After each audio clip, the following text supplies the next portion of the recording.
All right, boys and girls, page 178. Not right. It's night again and everyone's asleep. I look at the picture I've just made, one of dozens. It's smudged and torn, a muddy blur. I place it beside the others lining my floor. The colors are wrong. The shapes are off. It looks like nothing. It's not what I'm trying to create. It's not what it's meant to be. It's not right, and I don't know why. Across the parking lot, the billboard beckons as it always does. Come to the Exit 8 Big Top Mall and Video Arcade, home of the one and only Ivan, mighty Silverback. If I could use human words to say what I need to say, this would all be so easy. Instead, I have my pots of paint and my ragged pages. I sigh. My fingertips glow like jungle flowers. I try again. Going nowhere. I watch Ruby plod around the ring in endless circles, going nowhere. More visitors have been coming, but not many. Max says Ruby's not picking up the slack after all. He said he's cutting back on her food. He says he's turning off the heat at night to save money. Ruby looks thinner to me, more wrinkled than Stella ever was. Do you think Ruby's eating enough? I asked Bob. I don't know. I'll tell you one thing, though. You're sure as heck painting enough. Bob wrinkles his nose. That stench is unbelievable, and I found yellow paint in my towel this morning. Bob isn't happy about my night painting. He says it's unnatural. Now, while I work at my art, Bob sleeps on Knot Tag.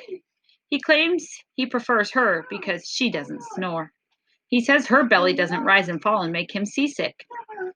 What is the plan of yours anyway? Bob asks. If you explained it to me, I could help out. He gnaws at his tail. Maybe I could come up with something that doesn't involve, paint. I can't explain it, I tell him. It's an idea in my head, but I can't get it right. And anyway, I'm almost out of supplies. I should have known I wouldn't have enough. I kick at my tire swing. It's spattered with drops of blue paint. It's a stupid idea. I doubt that, Bob says. Smelly, yes. Stupid, never. Bad guys. Most of the day I doze. Late in the afternoon, Mac approaches. Bob slips under Knot Tag. He prefers to keep a low profile around Mac. Mac's gaze falls on my pond. A corner of one of my paintings is visible. What's that, big guy? He asks. I calmly eat an orange, ignoring him, but my heart is racing. Mac kicks at my plastic pool. Underneath it are all the paintings. Mac yanks on a piece of paper. It slips out easily, and he doesn't seem to notice the other paintings. The page is striped with green, which is what happens when blue paint and yellow paint get together. It's supposed to be a patch of grass. Not bad. Where'd you get the paint anyway? George's kid? He considers. I'll bet I can get 30 for this picture. Maybe even 40. Mac turns on my TV. It's a Western. There's a human with a big hat and a small gun.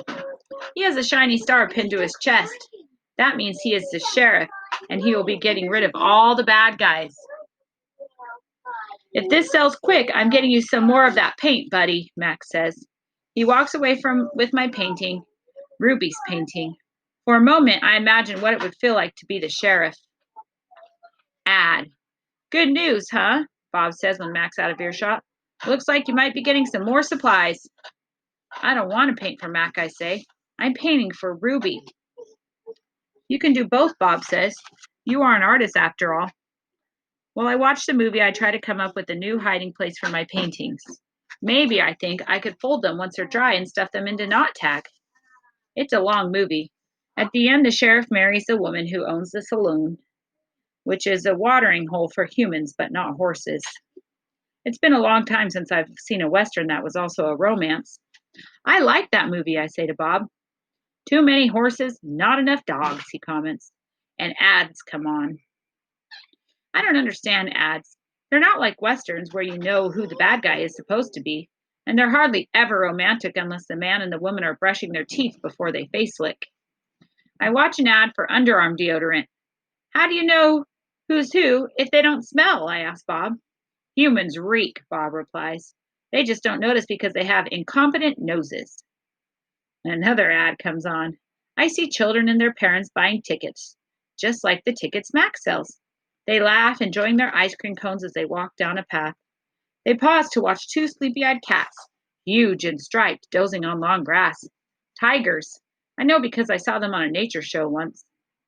Words flash on the screen, accompanied by a drawing of a red giraffe. The giraffe vanishes, and I see a human family staring at another kind of family. Elephants, old and young. They're surrounded by rocks and trees and grass and room to wander. It's a wild cage, a zoo. I see where it begins and where it ends. The wall that says you are this and we are that, and that is how it will always be. It's not a perfect place. Even in just a few fleeting seconds on my TV screen, I can see that. A perfect place would not need walls. But it's the place I need. I gaze at the elephants and then I look over at Ruby, small and alone. Before the ad ends, I try to remember every last detail: rocks, trees, tails, trunks. It's the picture I need to paint. Ah, he wants to paint a zoo. Imagining. It's different now when I paint. I'm not painting what I see in front of me, a banana, an apple. I'm painting what I see in my head, things that don't exist. At least, not yet. Knot tag. I pull out knot tag stuffing. Carefully, I fill her with my paintings, hiding them so Mac won't sell them. She's large, bigger than Bob, but I still have to crumple a few of them. Bob tries to settle on her for a nap. You've killed her, he complains. I had to, I say. I miss your stomach, Bob admits. It's so spacious. When Julia arrives, she notices that I've used up my paints and paper. Wow, Julia shakes her head. You are one serious artist, Ivan. One more thing. My finger painting has sold for $40 with frame. Mac is happy. He brings me a huge pile of paper and big buckets of paint. Get to work, he says. I paint for Mac during the day and for Ruby at night. I nap when I can. But my nighttime picture isn't quite right. It's big, that's for sure. When I place all the pieces on the floor of my cage side by side, the cement is almost completely covered. But something is still missing. Bob says I'm crazy. There's Ruby, he says, pointing with his nose. There's the zoo.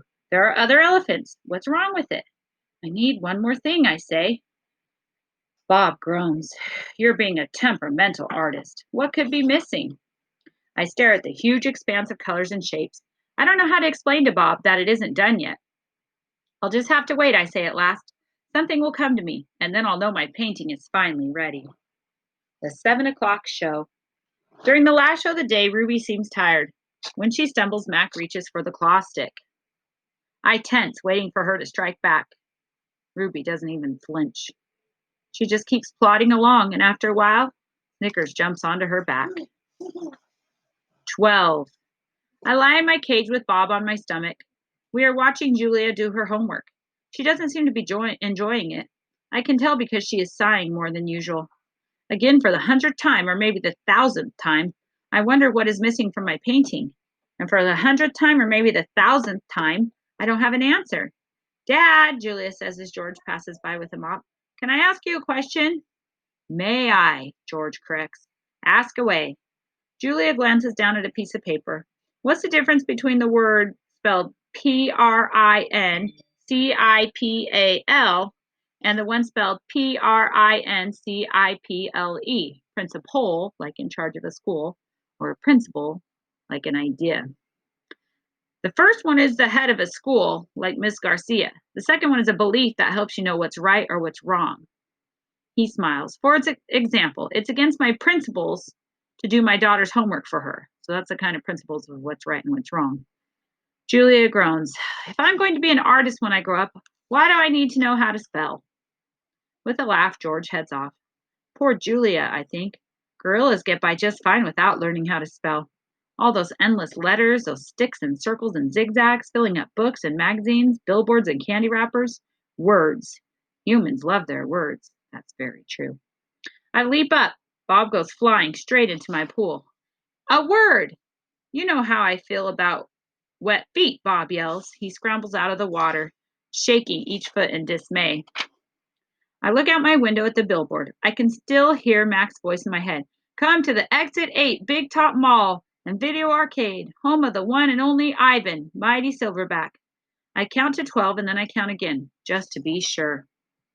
All right, we'll stop there for today and we'll start next time on page 197.